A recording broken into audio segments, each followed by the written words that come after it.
everyone, myself Priyanka Agarwal. I am from Sirsa, Haryana. I have done my graduation from the Chaudhary Deoghar University from Sirsa, Haryana. Recently, I am pursuing a master's degree from the IIT Delhi.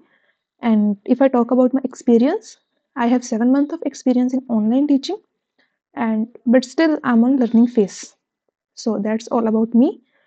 And today we will start our topic aldol condensation. तो सबसे पहले हम देखते हैं इस word का मतलब क्या होता है। एल्डोल एल्डोल जो वर्ड है वो बेसिकली दो वर्ड से मिलकर बना है। First is ald and second is ol. Okay, यहाँ पे जो एल्ड है वो किसको डिनोट करता है? एल्डिहाइड को। और जो ओल है वो अल्कोहल को डिनोट कर रहा है। ठीक है, इसमें बेसिकली हो क्या रहा होता है? एल्डिहाइड अल्कोहल में चेंज हो रहा होता है। इसी के साथ हमें एक और वर्ड देखने को मिलता है, कंडेंसेशन।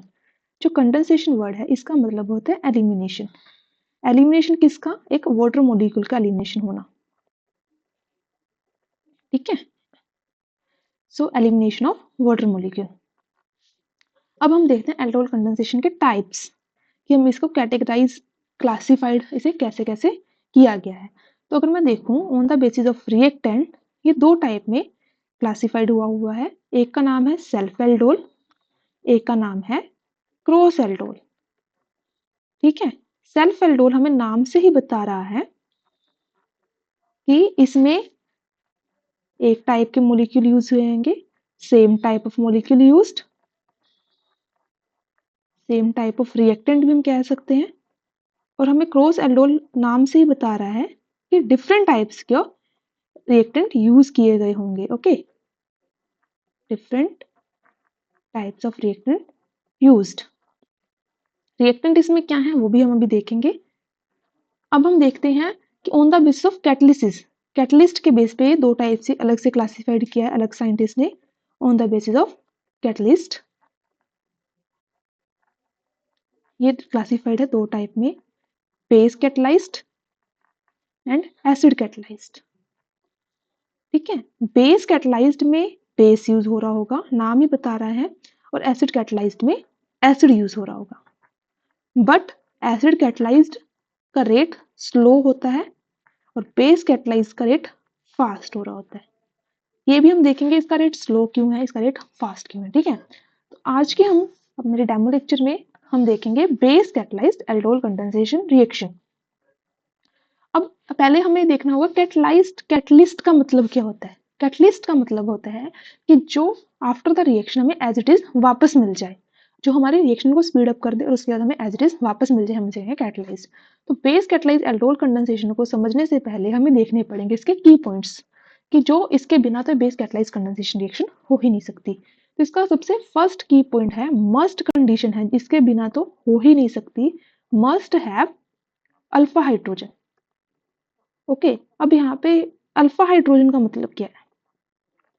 अल्फा हाइड्रोजन क्या होता है, इससे पहले हमें देखना पड़ेगा अल्फा कार्बन क्या है। ठीक है, जो कार्बोनिल कंपाउंड के जस्ट बाद वाला कार्बन होता है हम इसे कहते हैं अल्फा कार्बन। ठीक है, ये हमारा अल्फा कार्बन, ये भी हमारा अल्फा कार्बन। अब अल्फा कार्बन से कितने हाइड्रोजन अटैच हैं हम उसे बोलेंगे अल्फा हाइड्रोजन। ठीक है, अब जैसे कि ये है, यहाँ पे अगर हम कहेंगे इस कार्बन के पास 3 अल्फा हाइड्रोजन है और हम कहेंगे इस कार्बन के पास 2 अल्फा हाइड्रोजन है, सो बेसिकली इन दोनों के पास, इस पूरे मॉलिक्यूल के पास 5 अल्फा हाइड्रोजन हो गए। ठीक है, जैसे कि एक और हम स्ट्रक्चर देखते हैं which is known as benzene carbaldehyde. ठीक है, जिसका मोलिकुलर फॉर्मूला होता है वो होता है C6H5CHO। ठीक है, इसमें क्या है, ये कार्बोनिल कंपाउंड, ये उसके बगल वाला है next to the carbonyl compound, ये है कार्बन। इसके पास कितने हाइड्रोजन है? इसके पास 9 अल्फा हाइड्रोजन। ठीक है, वाई? बिकॉज अल्फा कार्बन पे कोई अल्फा हाइड्रोजन है ही नहीं, हम इसे अल्फा हाइड्रोजन नहीं कह सकते बिकॉज ये हमारा अल्फा कार्बन से अटैच नहीं है। तो यहाँ पे हम क्या लिखेंगे? Not attach to alpha carbon. ठीक है, तो अभी तक हमने यहाँ की कहानी देख ली, अल्फा कार्बन क्या है, अल्फा हाइड्रोजन क्या है। इसकी नेक्स्ट कंडीशन हम देखते हैं क्या है। इसके पास हमें स्ट्रॉन्ग बेस चाहिए होगा, बेसिक कंडीशन रिक्वायर होगी। अब स्ट्रॉन्ग बेस में कौन सी कंडीशन हमारे पास क्या होना चाहिए, आइदर KOH हो जाए, ठीक है, NaOH हो जाए, OH माइनस गिवन हो, ठीक है। और अगर मान लो अगर हमें हीट गिवन है, हीट गिवन भी हो सकती है और हीट नॉट गिवन भी हो सकती है।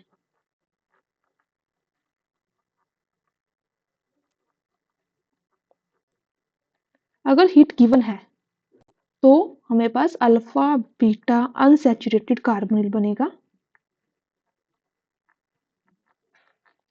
और अगर हीट नहीं गिवन तो हमारे पास बीटा हाइड्रोक्सी अल्कोहल बनेगा। ओके, तो अभी हमने बातें तो बहुत कर ली, अब हम देखते हैं इसका मैकेनिज्म कि कैसे होगा, ये रिएक्शन कैसे प्रोसीड होगी। तो सबसे पहले हम एक अपना सिंपलेस्ट मॉलिक्यूल ले लेते हैं which is known as ethanol, ठीक है। एक कार्बोनिल मोइटी है, उसके बगल में कार्बन है जिसके पास 3 अल्फा हाइड्रोजन, ठीक है, इसे हम कहेंगे इथेनॉल। जैसे ही हमने इसमें कोई बेस डाला, ये बेस क्या करेगा, सबसे पहले एसिड बेस रिएक्शन के थ्रू अल्फा हाइड्रोजन पे अटैक करेगा।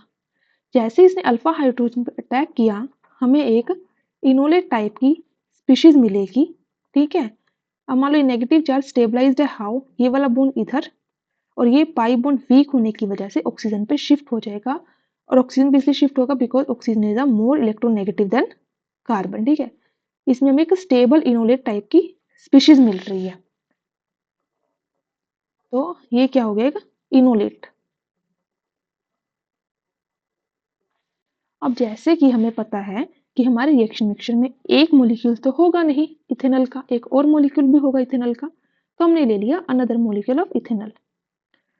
अब क्या होगा, ये नेगेटिव चार्ज इधर वापस जाएगा और ये नेगेटिव इस कार्बन पे जाएगा, और ये जैसे ही कार्बन में नेगेटिव चार्ज आएगा, ये नेगेटिव चार्ज जाके इस इलेक्ट्रोफिलिक सेंटर पे जिसके ऊपर पार्शियल पॉजिटिव चार्ज है उस पर अटैक करेगा, और पाई बॉन्ड वीक होने की वजह से ब्रेक हो जाएगा, ठीक है। तो हमारे पास किस टाइप की मोइटी बनेगी, वो कुछ इस टाइप, यहाँ पे CH2 है, यहाँ पे कार्बन, यहाँ पे O माइनस, और यहाँ पे हमारा CH3 as it is.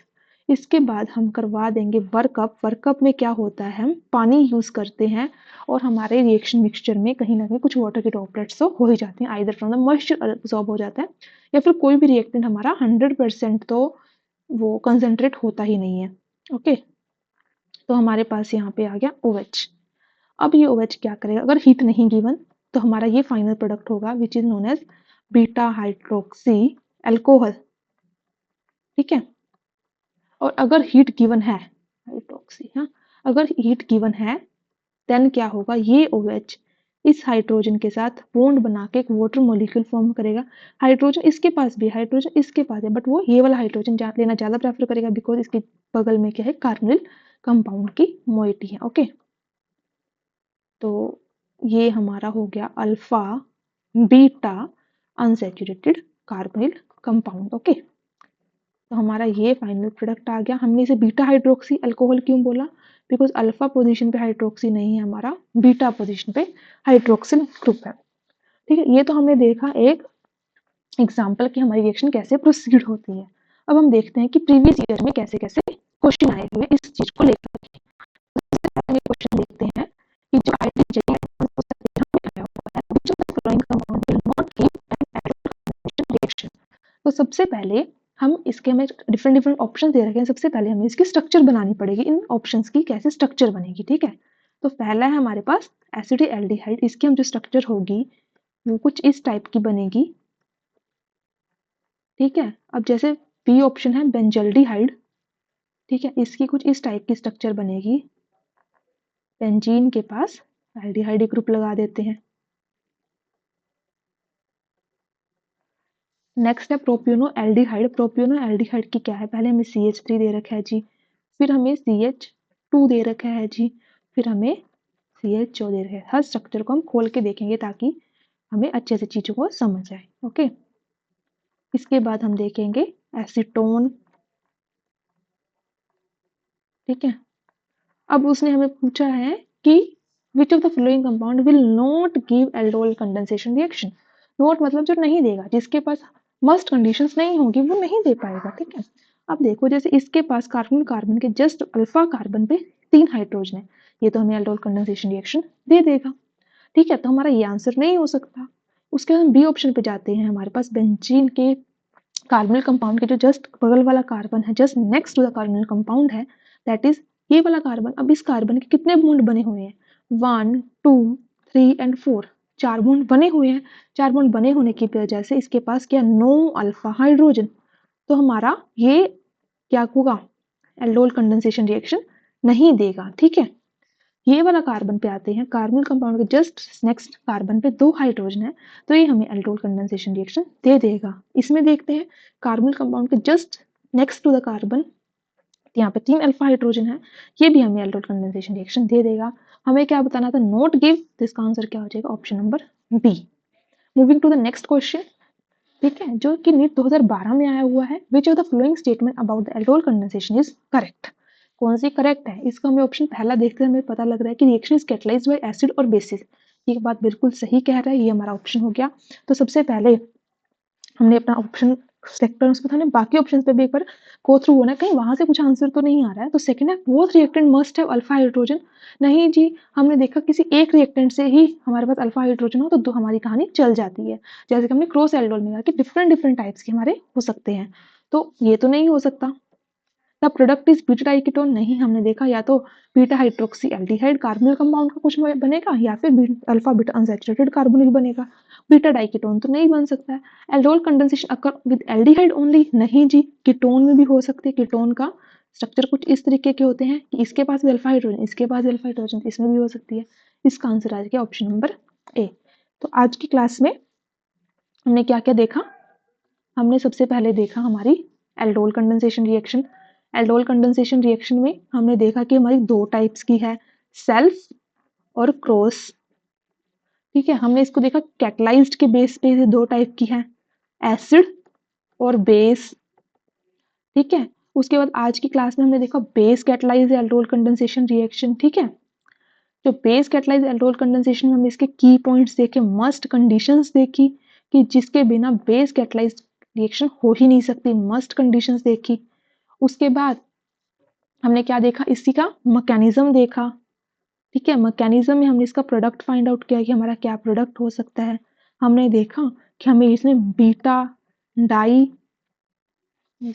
Hydroxy, एक सेकेंड, हमने इसमें देखा कि हमें इसमें बीटा हाइड्रोक्सी एल्डिहाइड या फिर बीटा हाइड्रोक्सी एल्डिहाइड या फिर कार्बोनिल कंपाउंड कह लो, ठीक है, ये मिल सकता है एज अ प्रोडक्ट, या फिर हमें इसमें क्या मिल सकता है, अल्फा बीटा अनसैचुरेटेड कंपाउंड मिल सकता है। On the basis of heating पे हम इसके प्रोडक्ट को बता सकते हैं, अनसैचुरेटेड। ओके, अगर हीट गिवन है तो ये मिलेगा, अगर नहीं गिवन तो हमें ये मिलेगा। उसके बाद हमने कुछ प्रीवियस ईयर क्वेश्चंस देखे, ठीक है, जिसके कि हमें आंसर हमें बहुत इजीली मिल गए। So that's all about the today's lecture. Thank you.